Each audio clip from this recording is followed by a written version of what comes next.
Listener, good morning. Fुंबिलिनि बयनिसिमबो खुलुमनाय बावहरबाय आसा खालामो नोंथांमोना बयबो मोजाङै दङ आरो आंबो इसोरनि अननायाव मोजाङै दङ दिनै फुंजानि नोंथांमोननो मोनसे गोदान भिडिअ आरो खनसेफोरा होलायबाय बिदिब्ला नोंथांमोना दिनै ब्लग नायलांबाय थादो आङो दिनै मा शेयार खालामनो हायो नोंथांमोननो एसे शेयार खालामना होनोसैलाय सिनाफोर दिनै हलि स्पेशेलमोन ना हलि स्पेशेलनि दाउदै गिदिर एवबाय आंहा नै दाउदै अमलेट ओमफ्राय नै ओरैथिं गथ'आ जाहालमुरि बानायगासिनो दङ दिनै एग्जाम गैयाना जाहालमुरि जायदोंबाय क'क्र' मावबाय जाहालमुरि बानायगासिनो गथ'आ ओरै बिमाया दाउदै एवगासिनो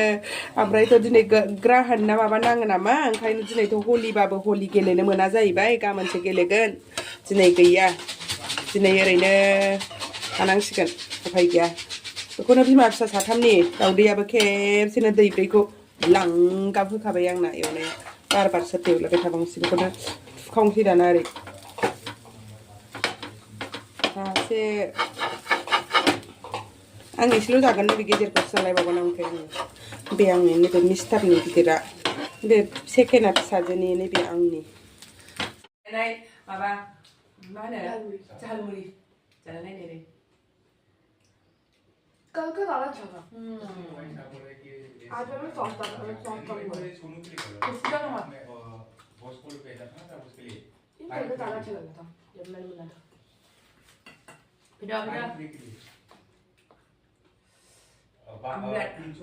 300 पीस का 1200 रुपए मांगे बोल के ये पानी फ्री का एक बार में मिर्ची मिल गया हाँ दबा के मिर्ची होगा इसमें बिस्मिल्लाह में 아니 아무도 왜 지골로 네네 아니야 지골로 8 पीस 4 रुपए का है जैसे 20 रुपए का नारेंखल बिदै लोंसै दा नारेंखल बिदै अच्छा वो पंकज में बोला पंकज गोरलै नालाय ओरै खालामबानो जायो नारेंखला माबा गोरलैया बिदि हाबानो जायो आरो बिराद इजि आरो गाज्रि जाहांबायमोन नै गोबावसिन आं लाबोनाया ओमफ्राय गगा मोननायखाय लोङाखै आं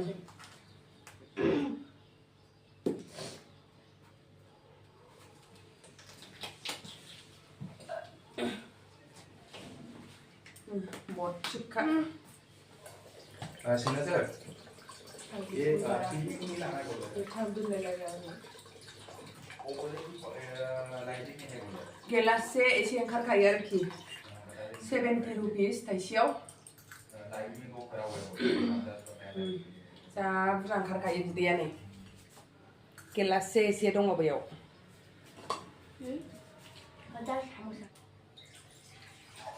सबको बराबर है 1.5 गिलास था आधा 3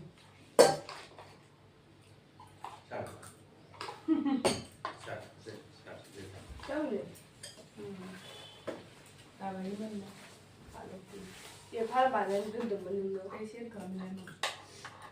माने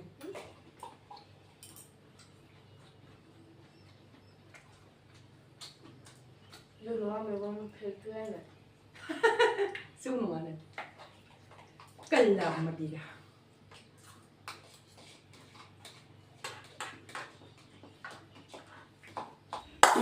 दा नै सनाफोर आंना दिनैना ओंख्रिया अल कफि आलु संनानै ओमफ्राय नैबे मुला फिथाइखौ एवनोसै आरो बेयाव बिराद जायो मानसिफ्रा मुला फिथाइखौ खिन्थु आं खनसेबो जाफेराखै ओमफ्राय बोरै सङो बेखौ मिन्थिया माने बेखौ नैबेबायदि थबस' बस'नानै ओरै एसे देरामलायनानैसो एवनांगौ जाहैदों नायनाय आंबो दिनै ट्राइ खालामथारगोन बेखौ एवनानै गोथाव मोनजायो होन्दों माबायदि मोनजायो जानायना नायनोसै दा बेखौ दा आङो बेखौ गासिखौबो बेबायदि सायना लाग्रोजोबनोसै जोंना दिनै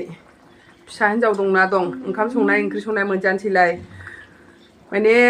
फिसा हिन्जावफोरखौ एसे फोरोंखायाबाबो जायाना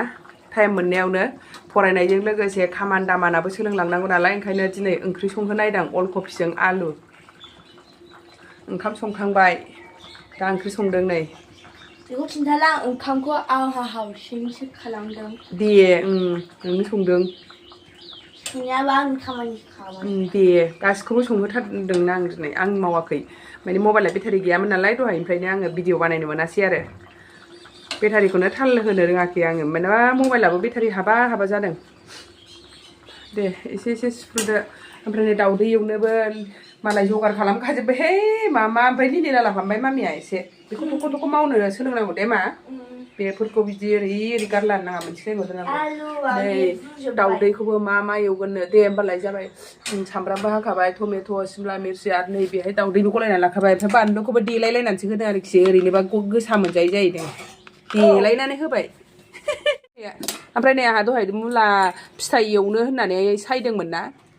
ओमफ्राय बुरजा नालाय बियो दा आग्लायगोन ओमफ्रायसो दा 3:30 ना 3:20 ग्राहन नांगोननो दा ग्राहन नांनाय समावबा बोरै संखानाय ओंख्रिखौ जायो सानबाय आं ओमफ्राय ओंखायनो दा मोनायावसो एवनानै नांगौबा आग्लायबा गाबोन जानो दोनसां बेखौथ' ग्राहन नांबाथ' गारहरनांगोनसो ना ओंखायनो आं एवथ'ला आरोखि बेजों जानोसै दा नैबे दाउदै एवनाय ओमफ्राय अलकपि आलुजोंनो दे बे मोनबाय बे आलु बे अलकपिखौबो एसे औ बिदिनो खालाम एसे बांद्राय रगायबा जानो हाया दे संदो दे मा साखिनायाबो दे साखिदो नांबाय संख्रि गोथाव जाबाय गाव संनाय ओंख्रि मोनबाय आरो आयै खोस्लिखौ मानो बिदि गालांखो दे मोनबाय नालाय बन्द' खालामदो दा सबगोन थोनाय नङाबा दे बेखौ खांसै दाना दिनै ओंखाम जाना लानोसै सनाफोर फिसाजो संनाय अलकपि आलु ओमफ्रायसो दाउदै टमेट' सिमला मिरचि होलायनानै एवनाय गोथाव जादोंना जायाखै जाना नायसै गोथाव जादों जाना नायसै फिसाजोनि आखाइनि ओंखाम दिनै फार्स्ट टाइम दे दाउदै एवनायखौथ' मालाबा जायो ओमफ्राय बिदि ओंख्रि मोनजाफेराखैमोन आरोखि आरोबो अलकपिजों आलुजों ओंख्रिलायबावसो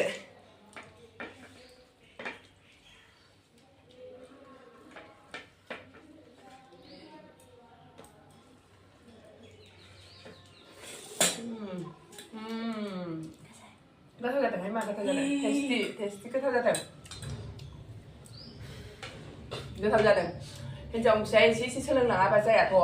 लेखा फरायबाबो गाव रोङाबा जेबो गैया हिन्जावफ्रा गावबो मावनो रोंनांगौ संनो खावनो रोंनांगौ होमबासोथ' मालायखौबो फोरोंनो हागोन मालायखौबो खिथानो हागोन उमुक सं दे होननानै बुंनानैल' जायाना गाव रोंबासो दे ओरैबायदि सं होननानै बुंनो हायोना ओंखायनो हिन्जावफ्रा फरायनायजों लोगोसे संनाय खावनाय गासिबो न'खरनि खामानिखौबो रोंनांगौ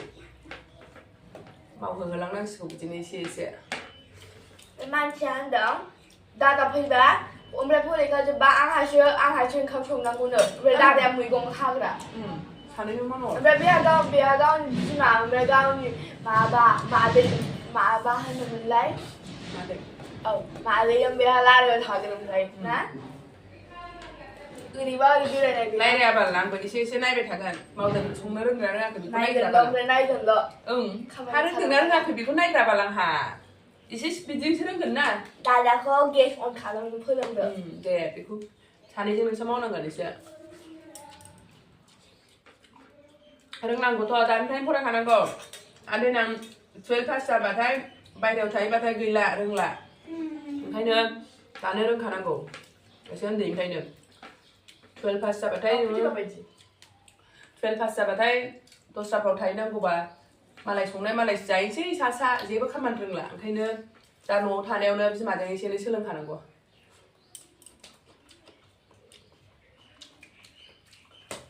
हिन्जाव मानसिया लेखाल' रोंनानै साख्रिल' मोननानै जाया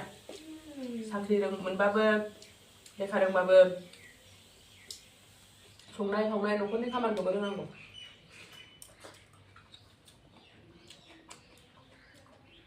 साखोन सिखोन लाखिनाय न' बां बानलु खम होनानैबाबो गोसा जायोना बे ओंख्रिया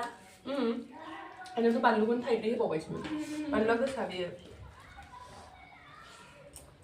दा नै मोनालायबाय सनाफोर मोनानि ओंख्रि संबाय माने ओंख्रियाबो दहाय फुङावनो आङो सायखादोंमोन ना मुलानि फिथाइखौ ओमफ्राय आङो माने सङासै आरो दहाय ग्रहण नांगोन होननायखाय आङो संनानै दोनासै संबाथाय माने दहायबो जानो हाजोबनाय नङामोन नालाय ओमफ्राय संखानायखौ जानो हामा होनो नालाय ग्रहण नांबा ओंखायनो आङो सङाखै आरोखि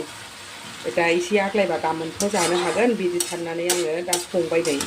ओमफ्राय माबायदि संनांगौ एसे बेराम खालामलायमारबाय आरोखि आङो जेरै सोंनानै लाबोदोंमोन बेबायदिनो एसे बेराम खालामनानै आलु एसे हानानै होबाय आङो दा बेखौ गोरान फ्राय एवलांबाय थानोसै आरो थावना थावा सामब्राम पियासबो दरसे गिदिर होबाय जिरा एसे सेरबाय बानलु गोथां थाइनै हानानै होबाय सामब्राम गुफुर हाइजेंबो सेरफाखानानै मोदोमफ्रु एवबाय आरो मोदोमनायालाय मोदोमसोगारदों खिन्थु लास्ट एन्डिङाव माबायदि जाहैयो नायनोसै नेक्स्टफोर आंना मुला फिथाइजों आलुजों एवनाया मोनबाय बेबायदि जाबाय आरो नै माबानि एलांसि बायदि मोनजायो एलांसि आलु एवनाय बायदि मोनजाबाय गोथावबो जागारबाय आरोखि एसे दैसबनो गोथाव जाबाय जानोसै देनां न'आव थांबा गामियाव थाजा फिथाइखौ खानानै बेबायदिनो संनानै जाहैनांसिगोन